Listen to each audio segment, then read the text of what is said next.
Sometimes when a show comes on TV, you know right from the get-go what that show is because of either the music or the introductory comments are made in the show.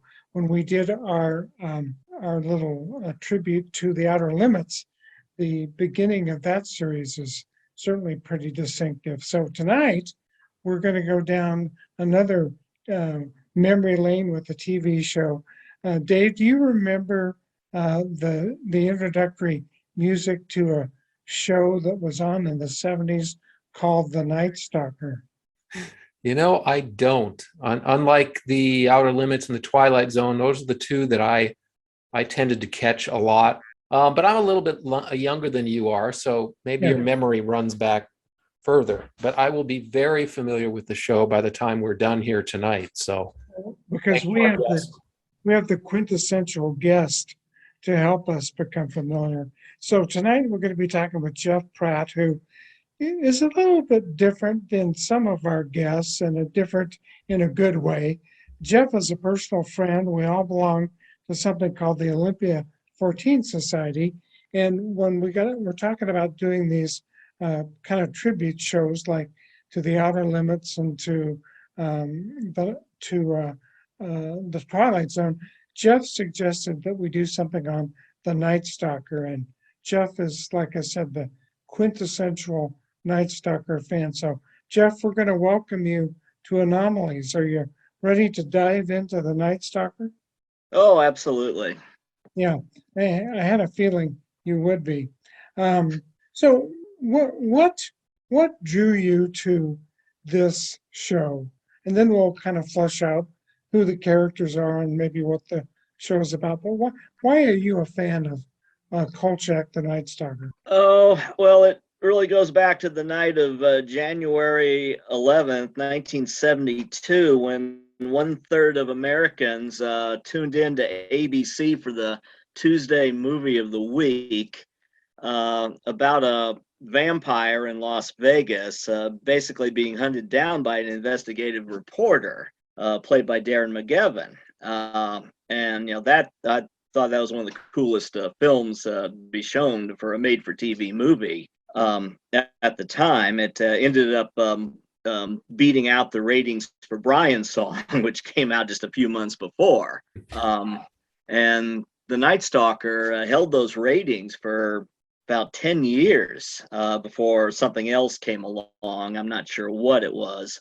But when you're dealing with a 33% on the Nielsen ratings, that's huge numbers for a film that was really based off an unpublished manuscript by Jeff Rice. But that's what kind of drew me. And then when a year later, the sequel, the Night Strangler, was put out by ABC. That had quite a bit of success too, but but not the numbers that the Night Stalker had. And then when I learned that the series was coming out, I was already ready for that. Well, as I recall, I've seen a picture of you dressed up for some event as Carl Kolchak in the both of those two movies. So it's obvious that you identify with the show. So were you more drawn to this because it was about vampires and monsters, or were you just kind of drawn to Kolchak as a character who was a newspaper reporter? What was the bigger draw? Oh boy, that is just the monsters are always kind of cool. I mean, even though vampires pretty much bore the hell out of me now. Thanks to the Twilight series and all that. So no offense to anybody out there that's a fan of that stuff. But I certainly identified with the character. I mean, he's a bit of I was in my early teens, I guess. I was 12 going on 13 when the Night Stalker debuted as the series anyway. And I certainly identified with the character. He's a bit of a bumbling fellow, kind of down and out. And in one sense, he has bigger dreams of making it back to New York City, to the big time, to work for the Daily News there. He's kind of fallen from grace, I guess you might say, and can certainly, I think a lot of us can identify with that. Plus, you had probably the greatest of character actors playing the lead role in Darren McGavin. It was just, it's, just amazing actor, and it's interesting that in May 7th will be his mark his 100th birthday if he were still with us. How long ago did Darren McGavin die? It's February of 2006. I remember hearing the news that morning on the way to work that he also died the same weekend that Don Knotts died. Oh. And I was pretty well heartbroken. I will admit that. I was a big fan of that. Big fan of him. What other things did Darren McGavin do? I was watching a movie about a week or so ago called Hangar 18, which is essentially a UFO crash retrieval movie, and he plays a role in that, and that must have been in the 80s, so that was sometime after the Night Stalker. Do you remember much else about his career? Oh, I know he played Mike Hammer, Mickey Spillane's detective, hard-boiled detective from the hard-boiled detective novels. He did that. He did another series called The Outsider, playing another type of character. He gets beaten up a lot, evidently. For a man who, he was actually born here in the Pacific Northwest in Spokane, but I don't think he stayed long. He graduated from San Francisco High School and went into theater. Was just kind of the behind the scenes type of work until I believe he auditioned for something and got his first role in the 1950s. So he'd been acting for a while. He was 49 years old when he was cast as Carl Kolchak for the first film. He'd been around a while. He was pretty much known as the king of the TV movies because he was on a lot of them. So it was certainly no brainer when he was cast to play the character. And it was because of this unpublished manuscript by a former newspaperman, Geoff Rice, that he got through his agent, that McGavin was kind of willing to do the role. So was Carl Kolchak Geoff Rice? In a sense, yes. There's a lot of Geoff Rice into him. I think as Geoff Rice admitted in this one book I happen to have, The Night Stalker Companion by Mark Dawidziak, Dawidziak. It goes into a lot of detail in not just the series, but in the two movies. But Geoff Rice also said that the character Carl Kolchak came to him from another friend of his or another co-worker when he overheard him just arguing with his editor about we print the news. We're not supposed to suppress it, which also made it into the movie in there. And it's probably the best line, I think, of any vampire film that I've ever heard. I mean, I think it was even in the previews for it that for the promotion they did for the movie. You have Darren McGavin kind of shouting at his longtime editor, Tony Vincenzo, played by the great Simon Oakland, where he's just getting kind of gets worked up when he says, this nut thinks he's a vampire. He's killed maybe 4, maybe 5 women. He's drained every single drop of blood out of the victims' bodies. And this is news, Vincenzo, news. We're supposed to print the news, not suppress it. I think you're channeling Darren McGavin or Carl Kolchak. Dave, do you want to jump in here? Well, this is Anomalies, right? So, of course, there has to be a corollary here. There's something that leads into the anomalous. There's something that there's a connection here. We think these things out. And the connection I'm very interested in with this series is that, well, first of all, it was a very star-studded cast, wasn't it, Geoff? I mean, there were a lot of big name actors who played in.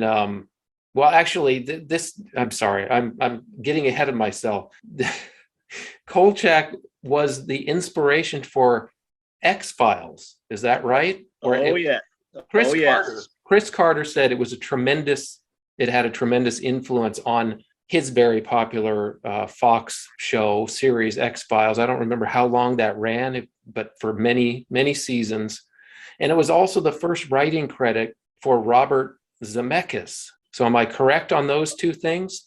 Yes. I was certainly going to get into that because that was actually my favorite episode that he co-wrote for that. Cool. Okay. So I'm sorry, my reference to the star-studded cast was to a later production by Zemeckis that hopefully we'll get to, but I just wanted to bring that up early in case our listeners are wondering, well, why, what does Kolchak have to do with the Anomalies? Well, it turns out there's a lot of interesting connections between this show and big names who went on later to produce things down these similar lines of inquiry into the weird and anomalous, particularly UFO contact sort of time travel stuff. Back to the Future, Zemeckis, of course, was famous for getting into that, as well as Carl Sagan's Contact, which is a really interesting movie in the context of all the things that we typically talk about here. So that's the avenue I'd like to go down to. I don't know if we're ready to go there quite yet. If you want to talk about more about the character Kolchak, or some of the episodes, your favorite episodes, and what that might be a thing to talk about here, is which topics that came up on the show are your favorite? That's my first question. Well, you're right about the star-studded cast. There were a number of guest stars that appeared throughout the series. And you're right about Robert Zemeckis. He and Bob Gale, his longtime contributor in writing screenplays, wrote the screenplay for my favorite episode. And I've that, and I do have several other favorites in there. Also have some that are not quite so favorites of mine either. But before we get into my favorite, I'll kind of go through a couple of them here. Okay, so let me ask: is it similar? I assume you watched X-Files too. Yes. Oh, yes. By the way, making that assumption, but does it look like a precursor to that series in terms of what the topics that it tackled? The topics are similar. By the way, the X-Files ran from 1993 to 2001. It had a good run. So it had a very good run. I mean, certainly it came back. It came back as well, and did pretty well. I thought anyhow. Yeah. The topics are they're all for the Night Stalker. They're all related to the supernatural or science fiction. There are some that deal with UFOs. Episodes dealing with androids. You got your usual monsters, your zombie, your another vampire, the werewolf, even shapeshifters in there, like in episode Bad Medicine, where actor Richard Keel, who played the character Jaws on a couple James Bond movies, plays the monster in a couple episodes of it. Bad Medicine, he plays this Native American jewel thief type demon called a Diablero that shapeshifts into various animals and then possesses the owners of the jewels or whatever they're wearing, and causes them to go into a trance before killing them and then stealing the jewels and taking them. And then the other episode that Richard Keel appeared in was the Spanish Moss Murders, one of my favorite ones.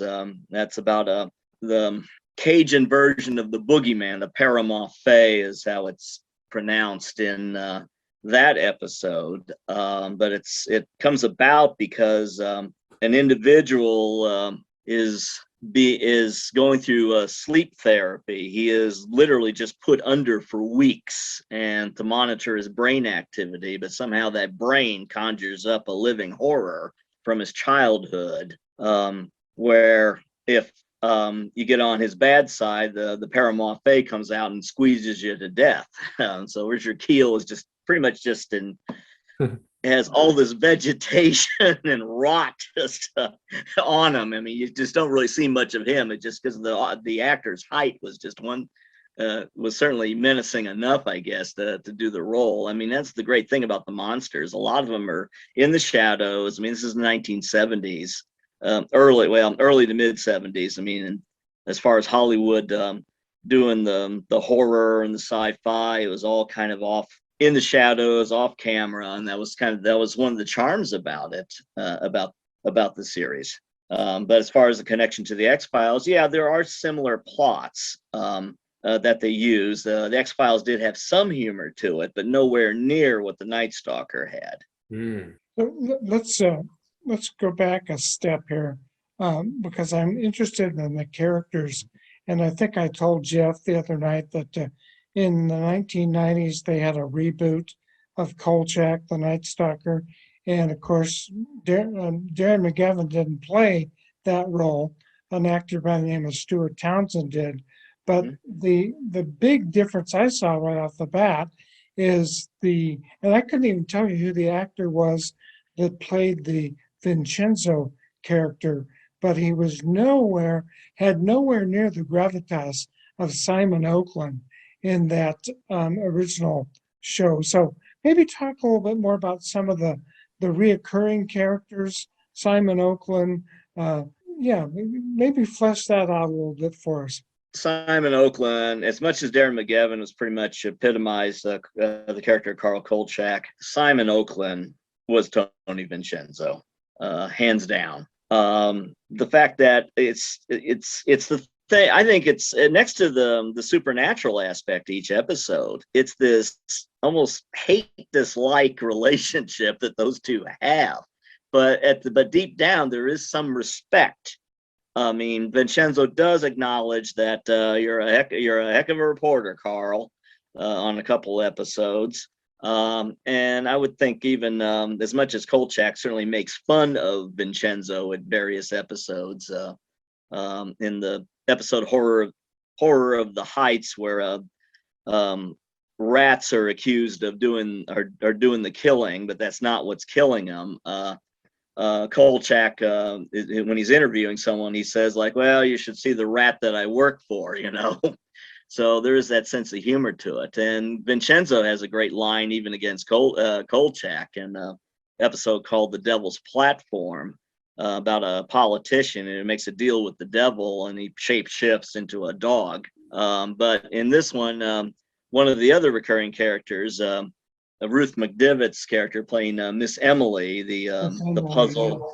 Yeah, she was a sweetheart too. She comes back from vacation and buys Carl a new hat, which is part of the classic clothing style that Kolchak had. He wore a seersucker suit, blue shirt, tie, and a bird feeder straw hat. And Miss Emily gives him a new hat, which he just absolutely hates. And Vincenzo starts getting on Kolchak's case for not wearing his new hat, and Kolchak asks like, okay, what's wrong with this hat, meaning his old hat, and Vincenzo says, what's under it? So you did. Yeah, go ahead. I was going to say that pretty much epitomizes the relationship between Tony Vincenzo and Carl Kolchak. What was the name of the character whose series name was Ron Updike, and Gavin kept referring to him as Ron Uptight? Jack Grinnage is the actor. He was actually worked for the California Board of Education, and he got the part. And you know, he and Darren McGavin got along pretty well. I mean, Darren McGavin's type of actor to kind of put you under his wing and kind of help you through things, as well as even certainly Simon Oakland as well. But yeah, Ron Updike is just everything that Carl is not. Carl's got kind of a rumpled look. That seersucker jacket is definitely a size too big for him. Ron is just all kind of neat and tidy, precise. Does the financial page. Carl, of course, is more into the crime aspect of the newspaper. So they're almost total opposites of each other, and they're always just doing these things, like having Carl. I think one point Kolchak's car gets towed away because Ron says, "Quit parking in my parking space," and later Kolchak gets even with them. And another episode, Legacy of Terror, one of my favorites for other reasons, but Kolchak talks to a taxidermist played by the actor that later would play Boss Hogg on the Dukes of Hazzard. So that's quite a departure for this guy. I didn't even recognize him at first, but to get information from him, Kolchak has to buy something from the taxidermist. So he buys a stuffed mouse, and where does he put the mouse? Under in Updike's desk. Sounds like something Kolchak would do. Yes. Oh yeah. Were there any other reoccurring characters throughout because remember, we're talking about two movies, The Night Stalker and The Night Strangler, and then the series, Kolchak, the Night Stalker. Were there any other reoccurring characters? Keenan Wynn played Chief Inspector in a couple of episodes, in repeating the Nightly Murders, and Demon and Lace. I forget there's a character actor that appeared, a superintendent of the building that Kolchak's investigating, where this guy was murdered in the Spanish Moss murders. Later on, he would meet him again in Horror in the Heights when he's interviewing him, and Kolchak has to, in the first episode, Spanish Moss murders, Kolchak sometimes has to kind of lie in order to get some information. He pretends to be someone he's not. Like in this case, he's working for the city. He claims he's working for the city. He flashes his press badge, but always obscures enough of it to just to whoever he's talking to make him think that it's really something, a more official document than it really is. And then later on, he meets the same guy, and he says, "Wait a minute, don't I know you? Haven't I talked to you before?" And then Kolchak says, "Oh yeah, that wasn't me. It must have been my brother."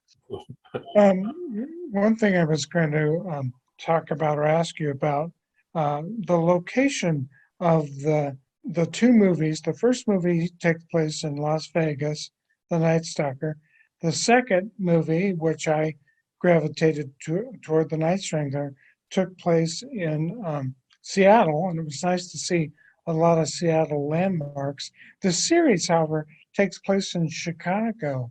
So is there any significance that you could find from changing those locations, or is that just a natural product of Kolchak screwing things up for certain people and then being forced to leave town?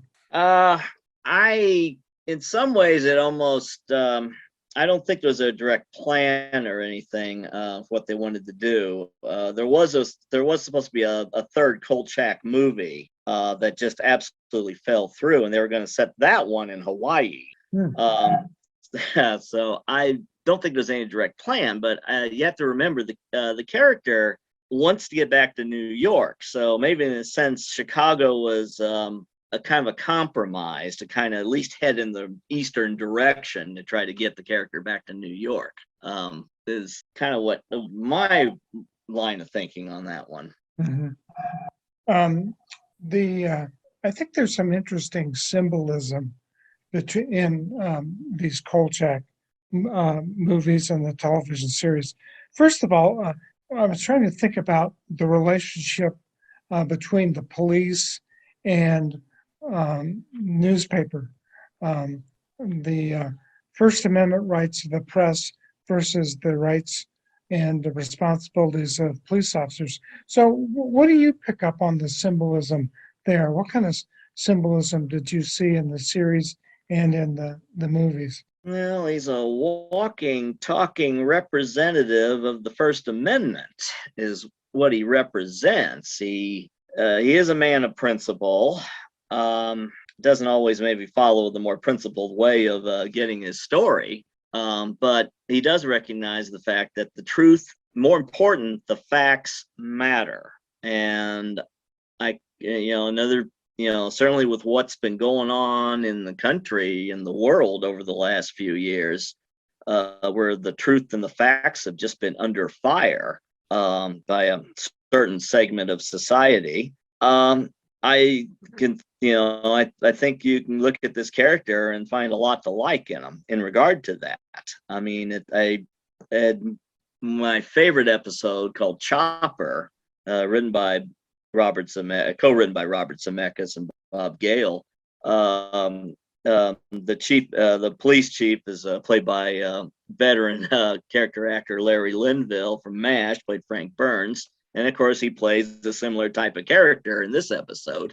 And he asks, like, what are you doing here, Kolchak? And then Kolchak just starts quoting the Constitution for a free and unfettered press. But the series, the movies, yeah, it's like Carl's fighting a three-way front in a sense. He's not only fighting the monster or whatever evil is percolating out there in each episode, but he's also fighting its own editor, and he's fighting either the police or he's fighting the U.S. government in a couple episodes too. So it is interesting, the time period. If you think about this, was when Nixon was the focus of the world, really. I mean, particularly the press. So there's a lot of question about lying and deception and losing faith and trust in government. I wonder if that was working its way into the series. I don't see how it couldn't, at the time, depending on when it was made and how long it took to actually show it. But that's why popular TV shows and media is why they're kind of a time capsule of the era in which they're produced. And that's what fascinates me, because this was around Project Blue Book also, and some of the real questions with the Freedom of Information Act. I don't know when that came into being exactly, but there were people trying to extract information from the government regarding UFOs and some of these other things. And do you see that? It sounds like you're, the First Amendment aspect, freedom of speech, obviously was high on the list of the principles and the morals that were conveyed through this particular character by those who produced the show. So what other things did you note in these movies and the series that reflected the kind of a sign of the times of the early 70s, mid 70s, and the crisis that we were going through? Vietnam had finished. How late did Vietnam trickled into the 70s, right? April 1975 was the fall of Saigon. So yeah, it's right on the cusp. 1973. Yeah, 1973 is when Richard Nixon basically just turned the whole thing over to the South Vietnamese Army and said, yeah, left them with the bag, and basically, and just kind of let them to kind of deal with it on their own. So it was definitely, it wasn't just, it was pretty much winding down by then. But there's that aspect in the series about the importance of the free and unfettered press, the importance of the truth and the facts, the people's right to know. There's other things too that filtered into the series on each of the episodes. The youth killer was one about the elderly, in a sense. The youth killer, played by Kathy Lee Crosby, who was kind of certainly a young actress then, and she plays Helen of Troy as a deal with the goddess Hecate, or Hecate, or however it's pronounced, to steal. She works. Her front has a dating service set up, so she's always looking for these nice, attractive people to suck their youth away so she can look forever young. But yeah, at the same time, Carl is assigned the task to go and check out the singles market in Chicago in 1975, about this youth, the worshiping of youth, basically. And Vincenzo has some snide remark about the elderly and how they're not important anymore. And Miss Emily just takes him to task. And one of the in that episode, Horror in the Heights, the title comes from Roosevelt Heights, which was a part of Chicago in the 70s that had a large Jewish population there, but also the elderly living on pensions and basically in poverty. So you do have these sort of a commentary on these subject matters throughout the series that I just plain loved. I mean, it was just more than just a horror series. It was really about kind of life in the latter half of the 20th century. Yeah, the talent required to mix that with X-Files type topics too is something that Zemeckis obviously had done later on. And were there other? I mean, who were the other writers and producers, directors of these films? I mean, he obviously was prominent in it was his first writing credit. I'm not sure where Zemeckis, yes, how much he did. That's how Robert Zemeckis got his start. I mean, the Night Stalker was looking for fresh scripts because it was a show that was really, even during when it first got approval, was in deep trouble. And one of the reasons why the show failed, in a sense. I mean, Darren McGavin wanted to be executive producer of it. He had his own production company, and when the idea was proposed to him to do the series, it said, on condition I get to produce it. I get to control this franchise, since he'd done the character for 2 movies. I think he was certainly entitled to. ABC eventually agreed to do 50-50 with control, but they eventually balked on that. By the end of the series, Darren McGavin is kind of doing all the production stuff, but he's not really getting the credit or the money for it, for that matter. So yeah, they went out. Zemeckis turned in a script that just turned out to be, I think, probably certainly one of the best episodes, if not the best, in my opinion. So which one was that again? Chopper is the name of it. It was just clever how it combined the Legend of Sleepy Hollow aspect with 1950s motorcycle gang nostalgia. You have this ghost that gets its head is misplaced somewhere in the Cook County warehouse, is what happens. The cemetery where the body was originally buried was relocated, so they had to take all these bodies and put them in the Cook County warehouse. And by accident, the coffin gets opened, and the head, which is in a like an oil tin, rolls away, which releases the spirit to go get back on his motorcycle with the sword, and goes on a decapitation run on those who had responsible for his death almost 20 years before. Is the story behind that. It also has one of the best lines of the series, where Larry Linville's character is talking to the widow of one of the victims, and asking, and he's saying that it's about biker gang violence again, that it's someone that's a gang leader that's taken it into his head to do all this. And Kolchak interrupts, and he says, as the best line about that, where he says it about that he hasn't really taken it into his head because there is no head. The head is out in the Cook County warehouse. Yeah, which I'm paraphrasing there, but on that. But yeah, it's the same. Yeah, you do have this sense of humor about it. But yeah, but the way to put the spirit to rest is you have to put the bones all back together. In this case, Kolchak's being run down by the Spectre on this bike, and the special effects in 1975 are not what they are today.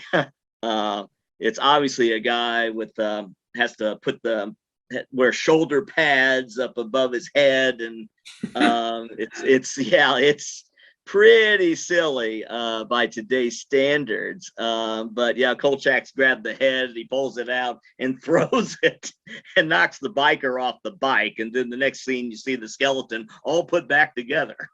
Well, I know I'm stuck on this Zemeckis thing, but I when you see someone who goes through several of these series or movies that have a running theme, it makes me think a little bit. You think about Spielberg, of course he's had a theme that's been very, very popular. It's been conveyed to many, many people all over the world. And I can't help but look for metaphors in the writing, even going back early. And you mentioned a few there. They had to move the bodies. He knew where the bodies were buried. The heads were rolling, skeletons in the closet, things like that. Yeah. It makes you wonder if there's some underlying, message or just a moral that's intended, or if it's all just being silly and taking a topic and trying to make jokes out of it or whatever. And I tend to think it's the former. I tend to think that there are metaphors because you can convey a metaphor in media a lot easier than you can write a press release and go out on a limb and say, here's what I believe, the government's covering this up, or this misdeed was committed by this politician or whoever. And so I'm wondering, is that the kind of series it was? And X-Files is a lot like that too. Well, X-Files obviously is much more blatant about the cover-up aspect and the accusations, but working humor into a piece of art, which a movie is or a series is, it can be a very effective way to implant certain things, at least subconsciously, into the viewers. And I'm wondering if you saw that, or am I reading too much into that at this point? No, I don't think you're reading too much into it. Yeah, I mean, it's you have a lot of metaphors in there. I mean, he always, the character always sums these things up. In fact, each episode is, even the movies were told through flashback. He's talking on his tape recorder, telling the story, and then there's always a summation at the very end of it. I mean, for that one in particular, he says, don't disturb the dead, not for any reason. Leave them alone. Right. So that's the obvious lesson about that. Secrets alone. That could be a metaphor. Leave the secrets alone. Well, that's what's kind of intriguing Cool. Yeah. To me, and I wanted to get not only Geoff but Dave's perspective about this. Geoff was talking earlier about the First Amendment and how important that is, and of course that kind of runs up against some of the stuff that we see in the plot development with law enforcement, because law enforcement doesn't want the public to know certain things because of either it makes them look bad or it compromises the investigation. But the question I'm interested in to hear both of your thoughts about is, and this is from the standpoint of the First Amendment and the press, are there just certain things we as the public should not be told? Are there certain topics that are off limits because of the kind of response that will happen once that information gets out? I'd be interested to know what both Geoff and Dave, you think about that. Well, go ahead, Geoff. I'm sure you have some thoughts on this. On what the public has the right to know and what they don't have the right to know. Yeah. I mean, I didn't really need to hear about Bill Clinton's sex life during all of that back in the 90s. It only cost us $50 million to learn. Yeah, I know. Yeah, which is basically a little high price to pay for what basically turned out to be free pornography. But as far as that, I mean, throughout the series, as far as the police go and what they're trying to protect, keep a hammer on things. they're either trying to conceal something that the U.S. government has a hand in, or they're trying to prevent a panic, or there's just they want to in Chopper they wanted to stick with the story that it was just actual motorcycle current, or what would have been current motorcycle gang violence. Partly because I think the bottom line is, would the public even believe that a headless specter is causing this damage, or invisible UFOs, like in that the one episode they have been, and then there's several other lines to it. In stealing a bunch of lead, evidently, for some reason. So that's my take on it. Dave, what would you say? Well, we've discussed this many times in this program, and I've admitted over the years, when I first got into UFO cover-ups, all that stuff, I was outraged, on a daily basis. How could this be withheld? How could we not know the truth? How could they cover it up? And then a few decades after that, I kind of mellowed out a little bit, I have to admit, and I looked at it from the perspective of, in this, Kolchak series, in the case of the police there, I kind of learned to see it from authorities' point of view, whether that's a police department or one of these 16, 17, 18 intelligence agencies we have in this country alone. I kind of learned to look at it from that perspective, and my opinion expanded a little bit, in that I understand why that might be the default reaction. Because the police, the government, the military, their number one job is to keep the peace, right? At least in theory, prevent panic. And the quick and dirty and easy way is to cover it up until you've got enough time. You buy some time to think about what the heck to do next about this intractable problem here. It's not a simple problem. It's a simple problem. You can admit it and you say, hey, we fixed it, now we're heroes, right? But if you don't know how to fix it or even address the issue, you might tend towards sweeping it under the rug. So I learned to at least understand that perspective. Now, I don't agree with it. I don't think it should continue for decades and decades and centuries. In some cases, we're pushing a century of UFO stuff. So the question is there something we shouldn't know? Is there something we don't have the right to know? That's a much more difficult question to answer, in my opinion, now that I've looked at this stuff for many, many years. I'm less ideological about the whole thing. I'm still a little bit outraged, though, because I think it really holds us back to not know things. We should go through the pain of knowing it and trying to figure out what we're doing with it, and then we can evolve from that point on. But I get it. It's a tough problem. So what do you think, Dan? I mean, we've talked about this before. What have you learned over the decade? I find myself on one level wanting to take the side of the police as far as they're dealing with Kolchak on, because I used to work in law enforcement. I spent 10 years working in corrections. And one of the things I learned from a law enforcement and investigative standpoint is that certain information you want to withhold from the public, because if you do that, then you start weeding out people who come to you and say, well, I did it and here's what I did. If certain information about crime is withheld, that helps you identify who the real criminal is.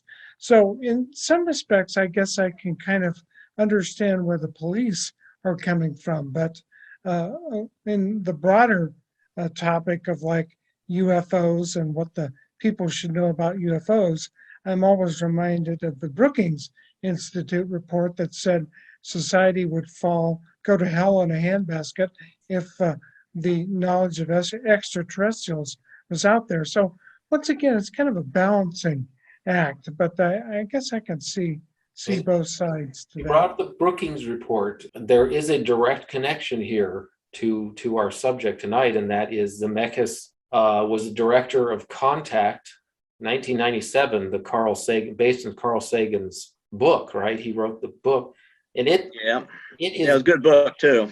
It is a great film. A lot of people said, "Oh, it's too long and boring." Well, I didn't find it long. It was long-ish, I didn't find it boring at all because they laid it out on the line what the problem is, what this endless struggle is for the authority figures. And it's been, 25 years now? It's hard to believe, but the central issue was when civilization meets a civilization that's clearly more advanced, what happens? How does it react? How do different factions and groups and societies react?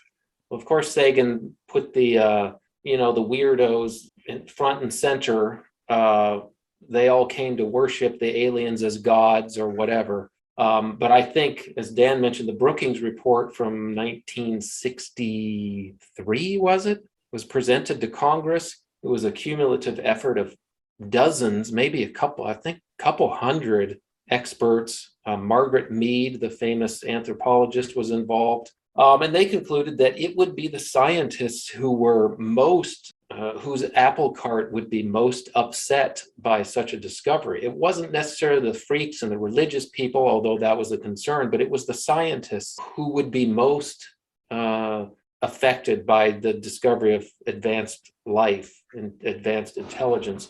So Zemeckis was integral in conveying that message to movie watchers in 1997. And then he also went on to produce, he was an executive producer of Project Blue Book, which I'd never heard of.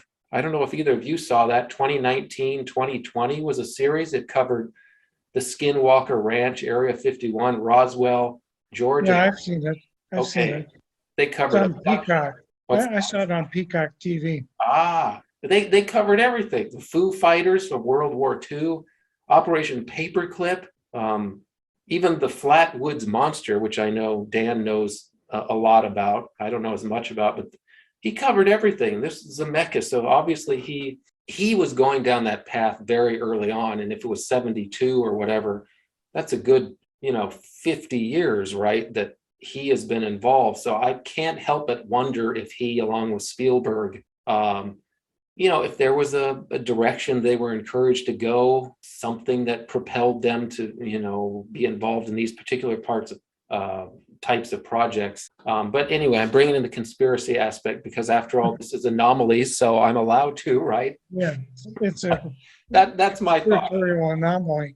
Let's get back to our guest, though. I don't want to monopolize this, but I want to hear his opinion on. Give us the top 5, and you've kind of alluded to this, but give us the top 5 episodes of the Night Stalker that are your favorites, and maybe why. All right. Give you the top 6, okay? All right. Firefall. It's not just a ghost story, but it also deals with another weird subject, spontaneous human combustion. It also, it really shows Darren McGibbon's acting abilities quite a bit, with being someone who goes about 48 plus hours with no sleep, because if he goes to sleep, he's going to find himself being on fire from the doppelganger, the doppelganger, the spirit. Number 5, Legacy of Terror, about an Aztec death cult in Chicago, where human heart sacrifices in order to resurrect a mummy for the Aztec millennium. I'm not really sure mythologically how that really goes into Aztec lore, but the archaeology is a little bit wrong. Does that have Eric Estrada in it? Yeah.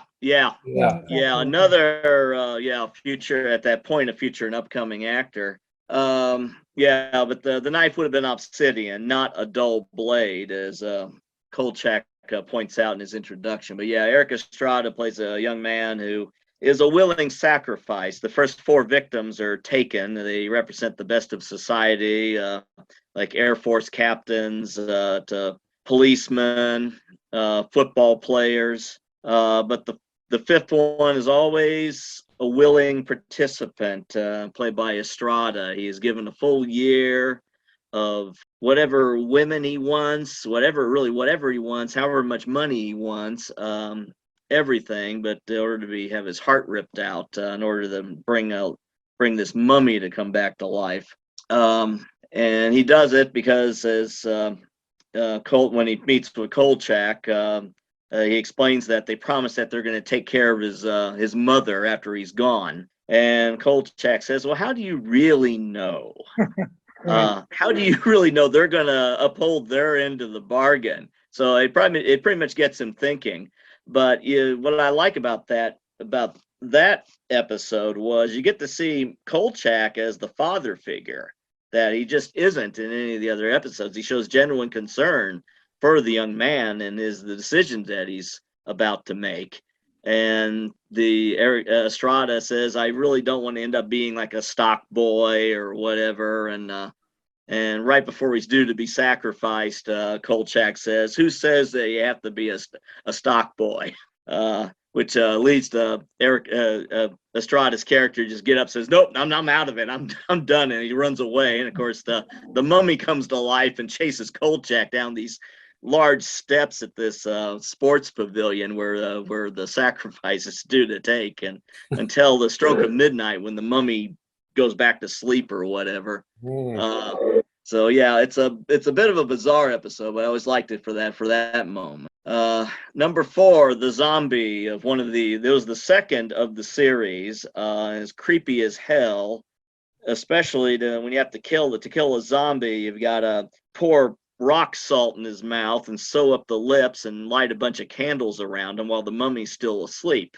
If he awakes, then you have to strangle him as you're lighting candles, which is a hard thing to do, unless you're in a wrecking yard, because that's where Kolchak finds the zombie.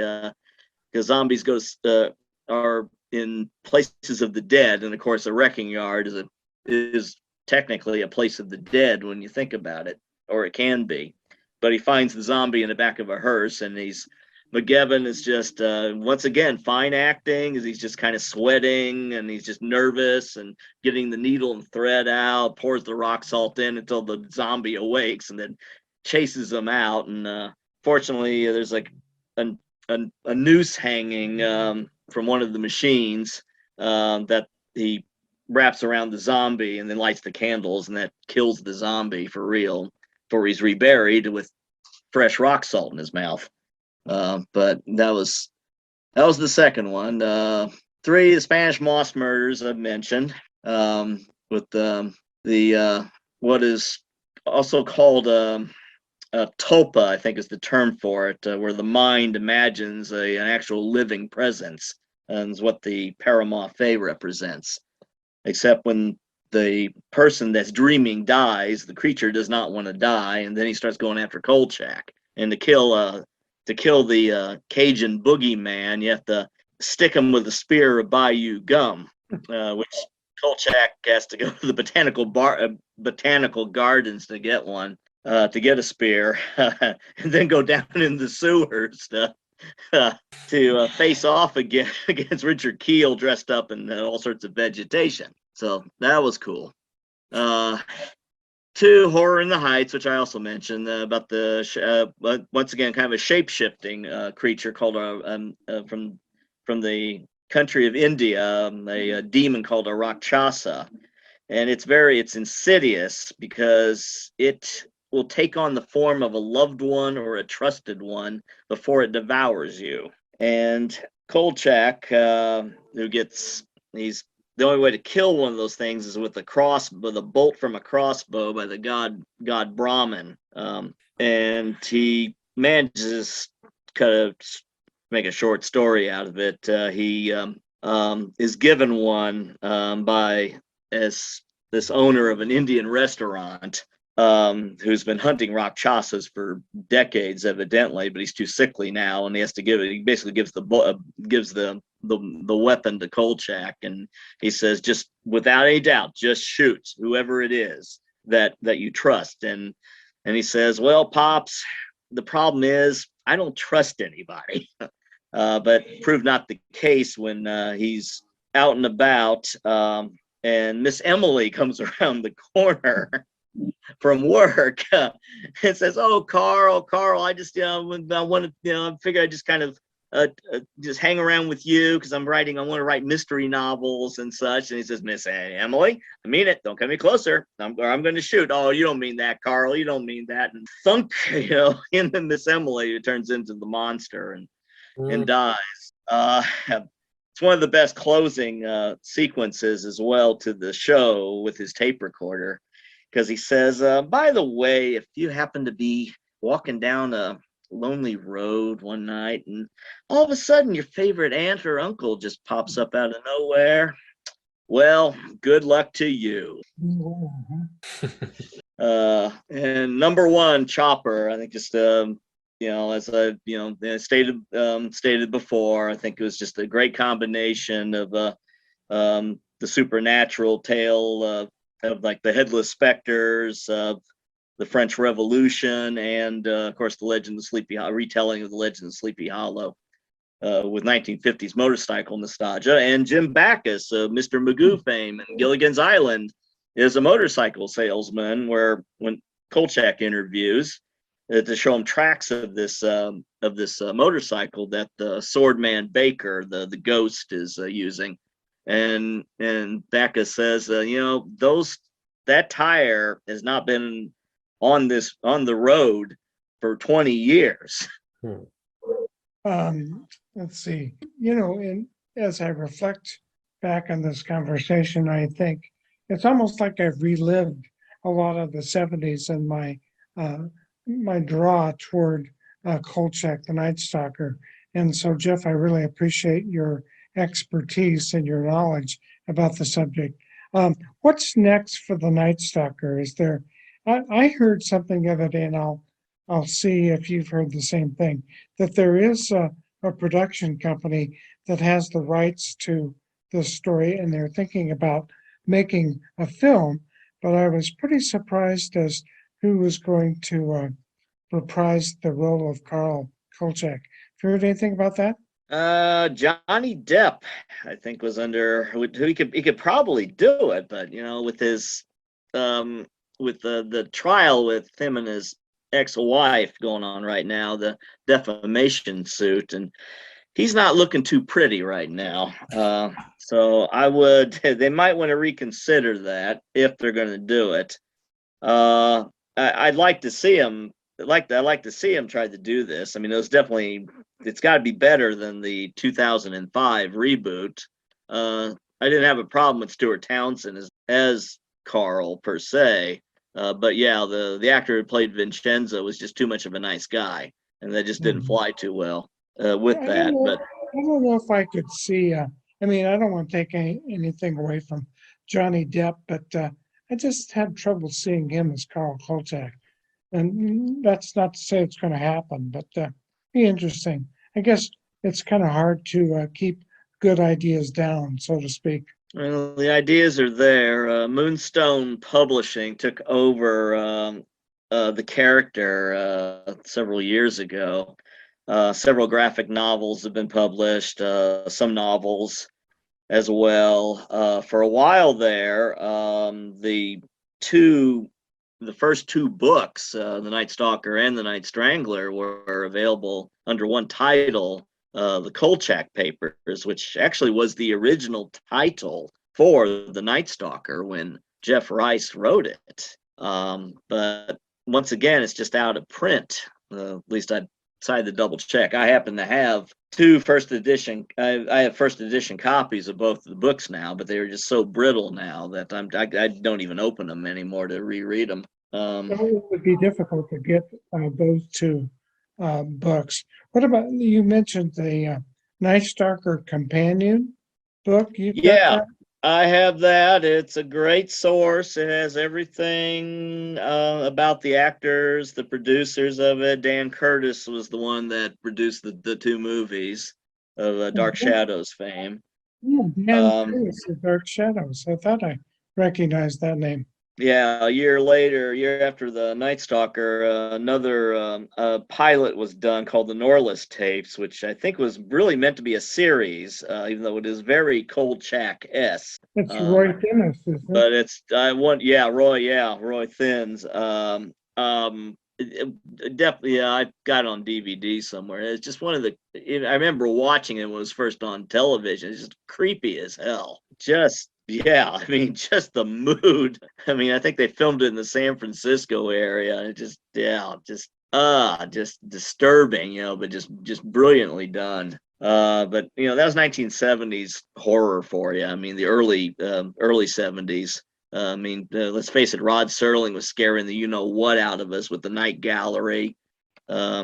Sebastian Cabot was narrating NBC's Ghost Story, I think, before he died, and then they changed that to Circle of Fear. And then you had the two Kolchak films, and then the series. So yeah, I mean, that was kind of the heyday of horror and television, as far as I'm concerned. I mean, it's I would bet that the Night Stalker series and the two movies are available on DVD or Blu-ray. Yeah, they're both available. Yeah, they just issued a few years ago. They issued the Night Stalker and Night Strangler on Blu-ray. And last October they finally issued the series on Blu-ray. But I'm not paying $80 for it right now. I'm going to wait till it comes down in price.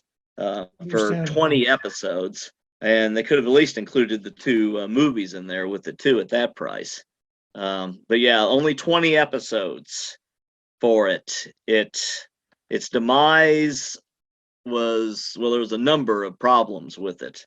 One, it was just called the Night Stalker when it came out for the first few episodes. Then the powers that be at ABC decided to add Kolchak in front of it, and then it was at 9 o'clock on Friday nights. And I remember as a 12-year-old going on 13-year-old kid, 8 o'clock, we'd watch the Rockford Files at 8, and then we switch over to ABC at 9 to watch the Night Stalker. And then they changed the time and this was before internet, and unless you had read your TV guide religiously, you're probably not going to know. At least I certainly didn't know about it, about the change in time. And I think, and whenever networks pull stuff like that, then that's a good indicator your show is not going to last. Then there were there were a number of production problems with the series. Scripts were never on time. And eventually McGavin asked to have pulled the plug. He was just doing a lot of work and not really getting the credit for it. He talked to one of the other producer for the show. They get it canceled. He said, well, we need to talk to the head of ABC to get it canceled too. And so between the three of them, they got the whole thing shut down after 20 episodes when 22 were called for. There were 2 episodes that were never filmed. It sounds like a typical thing that happens with networks and production companies and people marketing and producing these shows. Sounds very similar to what happened with the Outer Limits. Well, Dave, do you have anything else for Geoff? We've had Geoff on here about an hour and a half. You think of any other things to ask him about, or Geoff, is there anything else you want to share about you and the Night Stalker? Well, you have something else to add. I mean, you know more about this show than anyone. It sounds like, which is it's amazing. I don't know how you remembered such details, but obviously it impacted you in a significant way. And I've got to get back and watch some of those episodes. It was a little before my time. I was only about 3 or 4, I think, at that time. So I wasn't catching the TV shows, but that was back when we had how many channels? Like 3. 3? Yeah. Okay. Or more. 3. Yeah. Yeah, it's old school stuff, but if you dig back, it's fun to dig back to the beginnings of, if this was really a seminal show. It sounds like early 70s, we didn't have a lot of shows like this, especially with the comedy aspect is what's interesting to me. That always makes it a little less heavy, but it still conveys a strong message. So it sounds like, to me, that's what you appreciated about this series, especially. In some ways, it's bittersweet as well. it's, for 20 episodes, 2 they didn't film. I mean, that's kind of the big what if. I mean, the show just abruptly ended with the last one they did called The Sentry, which was one of the plot was a little ridiculous about a giant lizard type creature that's just defending its eggs against human encroachers. But it's deep underground. I mean, it had a lot of suspenseful scenes in that episode. But yeah, but it just abruptly ended. I mean, that's just the thing. This was a show that probably really should have had at least a second season. So it is kind of a big what if.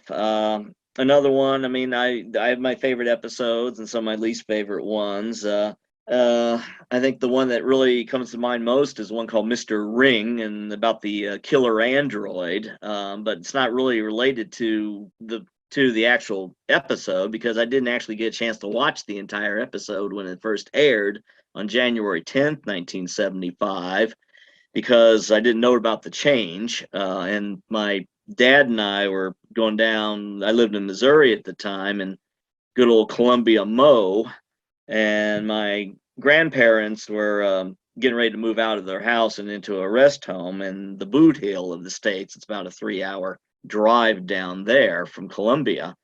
So time I kind of get down there at 9 o'clock, I discover it's already off.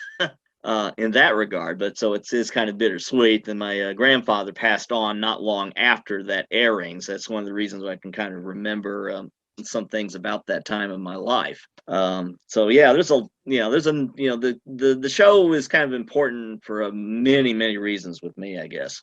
And maybe for Dave's benefit, you can watch all those episodes of the Night Stalker on the internet. I've been watching them all because I had forgotten many of them and just kind of getting ready for the show. But if you want to catch up with them, you can watch them on the internet. On YouTube, I saw a few. I thought Yeah. I saw Karen. Is it Karen Black? Was she on? No,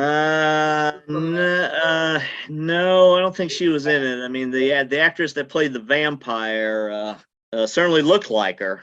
No, maybe But that. I don't. Yeah, I don't think that was her. But yeah, that was another one that's kind of rated pretty high in episodes, and it's more of a sequel to the first movie, because the female vampire is one of Janos Skorzene's victims. He was the main vampire in the Night Stalker movie. So yeah, there is that. I guess the Kolchak Papers is available if you have a Kindle. So if you want to electronically read it, I guess you can read these books. But yeah, otherwise it's really kind of hard to get it in print right now. That's something worth looking into. Well, Geoff, thank you so much for sharing your expertise and helping us go down memory lane.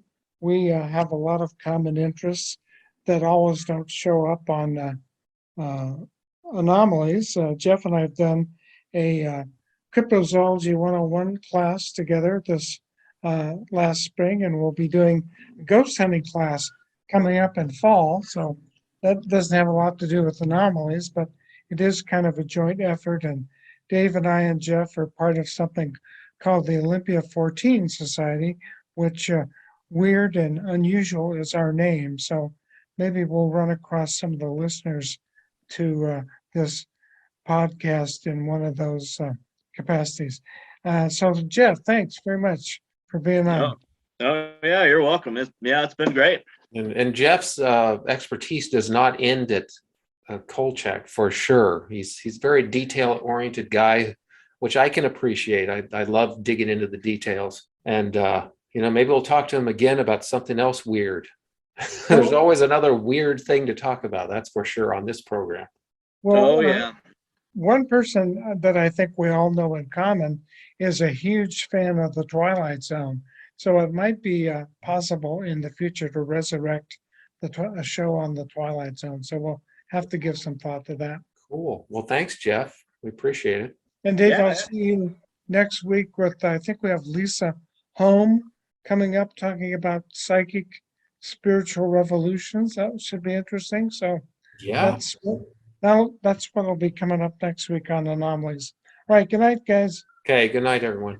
Yeah. Good night.